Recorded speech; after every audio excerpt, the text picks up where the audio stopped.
Welcome back to another episode of the DailyFlip podcast, the special VP edition. It'll be going live at midnight. There won't be a normal episode for the course of the day, and we will run a little bit short here because it's a quick breakdown of what was going on during that VP debate between Vance and Walz. So, what do you take away from this? One, the cordiality of American politics is back, baby. We love it. Oh, thank you, Mr. Vance. Oh, thank you, Mr. Walz. I think we can agree here. Honestly, the fact that you have J.D. Vance, who is seen as a pit bull for Donald Trump on that stage, and yet he is so cordial, so formal. He looks like a politician from the era of the 1990s. He looks like Mitt Romney on that stage.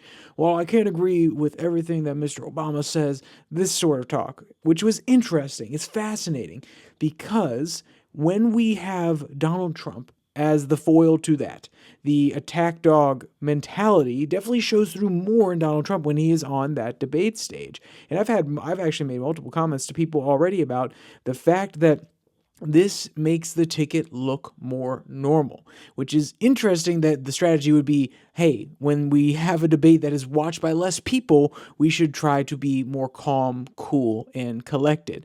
Maybe it was a strategic move on the part of Walz and Harris to have them be calm, cool, collected coming into this one, want to make everybody look like the normal dude. And that's interesting to me because we have heard lots and lots and lots of talking points about how, oh, this person's weird, that person's weird. Both of these guys were trying to appeal to the mid-America moms. They were talking low. They were trying to be brief, get to their points. They were being cordial with everybody. When they disagreed, they say, I may agree with this, but on this issue, I do not necessarily see eye to eye with my opponent.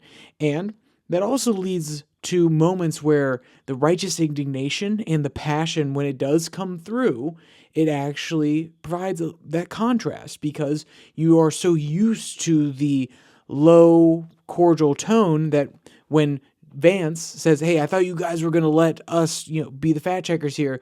I didn't want you guys to jump in. I didn't realize that you guys hosting the debate, you're going to be over there trying to fact check everybody. And when it was about the cats and dogs story about the small little town in Ohio, Springfield. So when those sort of things happen, and it kind of is a different tone because he was righteous in his indignation. Oh, look at that, righteous indignation. Yeah, that's one of my favorite things to actually talk about.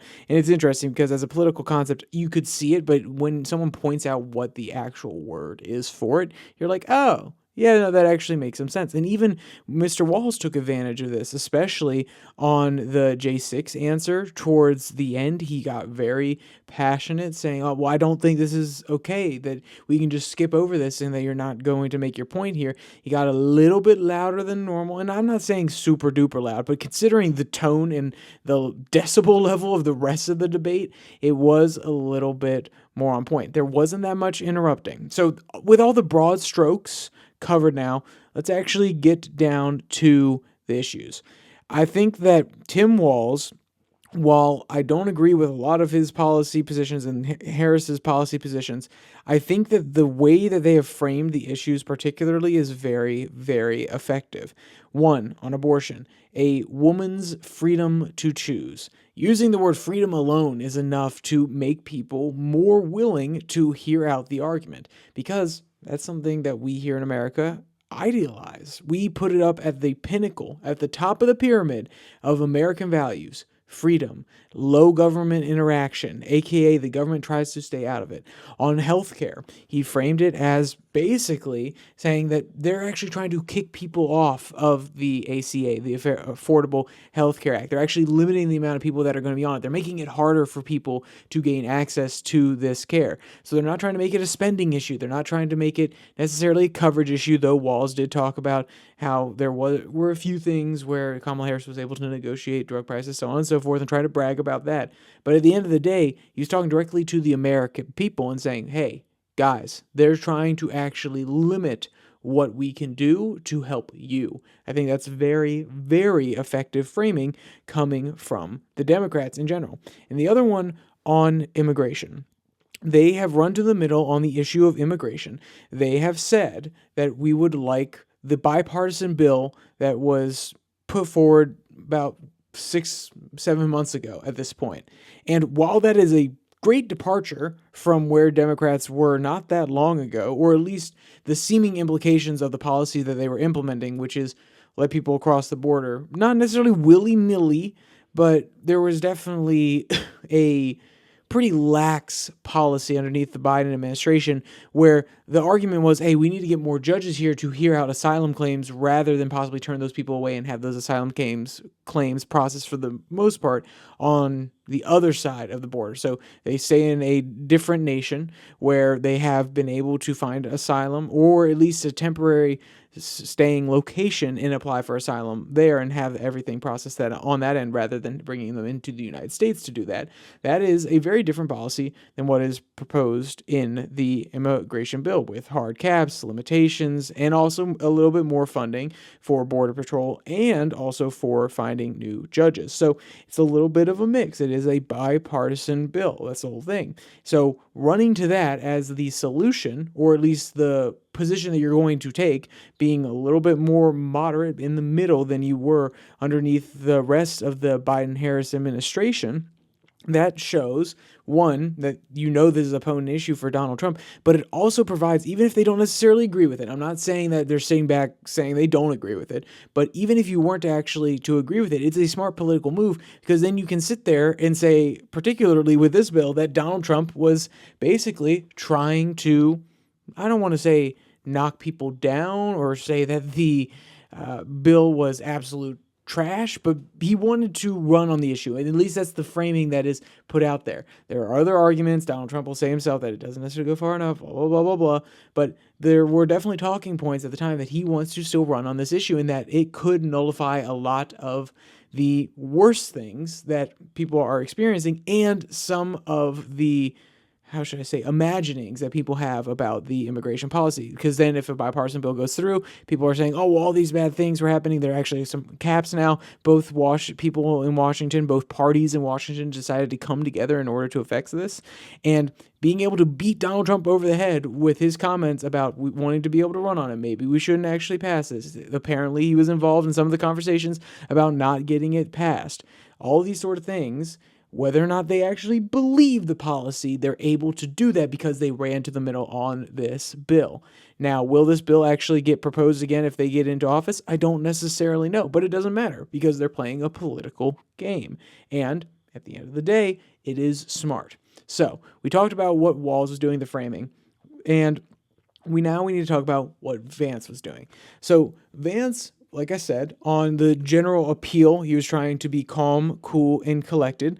He was willing to combat most moments when J.D. Vance was challenged. Wow, I just said J.D. Vance and J.D. Vance. I would say that he was willing to take on most situations where Walz was coming directly for policy. He was actually more than happy, and it was one of the more interesting moments at the very beginning. You kind of saw that policy nerd side of him come out where he spoke specifically about the temporary protections that some of these migrants in Springfield were actually getting while they were getting processed. And he was saying, no, this is actually the exact plan that's put in place. This is the exact form that they had to fill out. And you could see the little bit of policy nerd side come out. And I think he lost the American people there. I'll be honest with you, because no matter how good you are on the issues, and I think that coming out of the night, you will hear about the substance that he was able to tackle, all of the different issues that he was able to take on in an informative way. I think you'll hear a lot about that. What I think they'll neglect to say is that people don't care about that. I think that when it comes down to political framing, you're playing with emotions. You're trying to appeal to that base instinct in people, not necessarily to their brain. And while I think J.D. Vance still did that, he had lots of moments where he was appealing to his family. He was talking about how the drug crisis have actually affected him specifically, how his family was on Social Security checks, or his grandmother was particularly while she was raising him. All those moments were meant to serve as a familiarizing moment. They were meant to say to people, hey, I'm just like you. I've had a hard time. I had rags to riches. I went to college on the GI Bill. I think that is all very effective. I think some of his responses weren't necessarily on point. One of the ones where he directly combated Walz was on the ACA and actually asking Walz to go into some of those more policy details. And that's where you see the differential. Walz is appealing to the emotion a little bit more. He kind of talks on a superficial way. He did get into some details about how people would be kicked off, but he didn't necessarily deep dive into each section of the legislation. And while Vance probably couldn't do that on every single quote, he was most definitely trying to bring up multiple studies that argue differently on many different issues. One of the key points, one of the very important points, I think, or moments that Vance had was when he directly took on the argument that Walz was making about a national sales tax. If you've been watching ads for Harris recently, there have been multiple ones that talk about Donald Trump's national sales tax. And a woman within the ads even said, I heard about his proposal for a national sales tax that's basically $4,000 extra when I'm paying my bills. I can't necessarily afford that. And while the argument will be that Donald Trump's tariff policies will actually increase prices, which can't, let's be clear, actually, I was going to say you can't deny that. Vance and Trump say, actually, we haven't necessarily seen that we have seen stable prices. So they'll make an argument counter to that. The inherent logic, though, is that if you are taxing everything that comes into the country, and now specifically, even if you do it with China, which is a large manufacturer, but even if you target it in certain areas, those prices are going to go up. It is traditionally viewed as something that is going to cost the American people more money. But that does not mean that he's proposing a national sales tax. That is very different. Now, if you're saying that he's proposing something that will cost people more money, there you go. But it's disingenuous to say it's a national sales tax. I do not think that that is genuine framing, and I'm happy to see Vance push back on it, because whether or not I agree with the tariffs, which I have talked about before, I do not agree with the tariff policy, that doesn't mean that you can just outright lie about your opponent. Now, there are plenty of other times that the Vance and Trump campaign have also made claims about what she believes now versus what she has said in the past, and they're kind of conflating the two. They're playing a little bit of a misleading game, which is she has said different things now than she said in the past, but this is still different. It's not conflating past arguments, and maybe, there's a thought process that, oh, well, she still could hold those beliefs and she's saying something different. No, that's different than just saying that this is an outright national sales tax. It is not. He has not proposed that, and trust me, I don't think his advisors would sit back and say, you know what, we're going to call it. Even if he was to do it, which he's not, I don't think they're going to sit back and say, you know what, national sales tax, that's definitely going to win over the people. So it's just those sort of moments are very, very frustrating. But Vance was able to push back very, very effectively on those sort of things. Now, to the Jan 6, I think that this is an interesting one, because I think Vance had taken the time to really think out this answer, and I feel like he got maybe a little bit flustered because, hey, he said, I want to look to the future, but then he did kind of take the bait a little bit and go into some of the thoughts about how things had played out for Jan 6, rather than just saying, we're not worried about the past at this point. We're worried about the future. He did say that he believes that we're going to win this election. He said, I hope, and then he said, I do believe. So he corrected himself there, and that's a moment of a little bit of back and forth. So I think he handled it relatively okay. The reason I think Walz came out on top of this one was because, one, he appealed to democracy while not saying that Donald Trump is the most evil, genuine threat ever. And let's be clear, Vance was able to actually tie it back to Hillary Clinton and her claims about the fact that the 2016 election had some funky business, which I thought was interesting. I think that showing the contrast between the two parties and the similarities there, where saying, well, even the Democrats had said it, I think that will be effective to some people, but more than likely the people that already bought into what you believe. I think that Walz's genuine bafflement, and I don't know if it was bafflement because he was surprised what he was hearing, or was bafflement because he was trying to actually formulate the words in his head, because his stare was very, very interesting at that point. But I think his genuine a little bit of passion, maybe even a little bit of rage that bubbled up during that point, and I say rage, his face was a little bit more red. He's saying, I can't believe what I'm hearing. This is a big moment of departure between us. I think that will actually be very effective. I think it will be played in ads to appeal to the moderates because, one, it is symbolic of the difference between them, which is, and I say this from their perspective, not saying that it's 100% true, but the framing will be that the Democrats are the truth sayers. They're the ones that believe in facts. They believe in what we need to. Also, the whole idea of appealing to experts was a recurring theme throughout most of the entire debate. And honestly, it happened a lot at the beginning, but it did happen towards the end as well. And I thought that was actually an interesting one, but we can go beyond that. The framing idea will be, and when they play it in ads, is they're the truth sayers. They believe what actually happened. They are willing to talk about it, and they're not living in fantasy land. And Vance is sitting there over there saying, well, it was peaceful. It was this, that, and the other. And maybe you agree that it was a peaceful protest. It doesn't matter because the framing will be different. And a lot of people who are just in the middle are sitting there saying, I really don't know, but they're saying they're the truth sayers. They say that they're telling the truth while the other side is kind of dodging. And you could feel Vance dodging, and that's what will be politically damaging to them. So I think that at the end of the day, I think Vance came out on top. If it comes down to substance, I think he came out on top. I think he did pretty good at playing the emotion game at the beginning, appealing to people in middle America, trying to tell his story, making him and the Trump ticket in general feel normal. I think he did really good jobs on that, but that doesn't mean that the Democrats are walking away saying, actually, we can't spin this. Trust me, there's plenty of there to spin for Walz. They are not as sad with that result as you would think. He did stumble every once in a while, which did take away some of his momentum. He did have long pauses, but honestly, he reminded me of Trump the way that he actually doesn't necessarily use every single proper participle within his sentence. It's very fascinating the way that the ideas are kind of broken up in there. And he does remind me of kind of a Midwestern person who's just trying to get through that sentence, get his point out.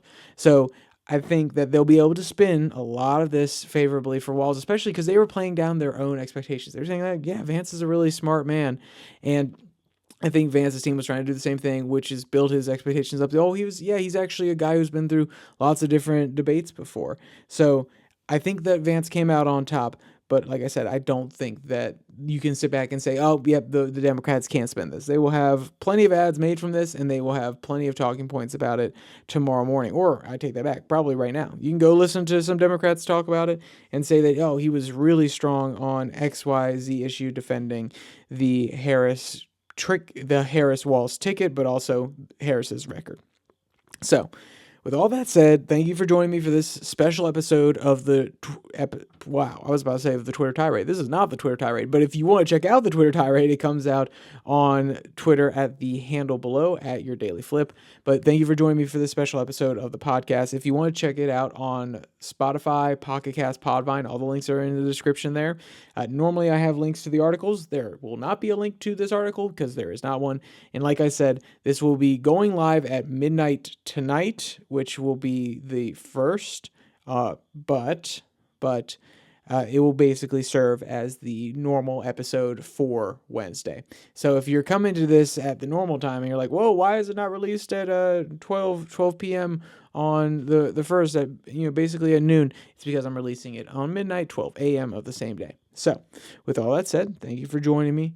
And there's only one more thing to say. Stay safe. Don't die.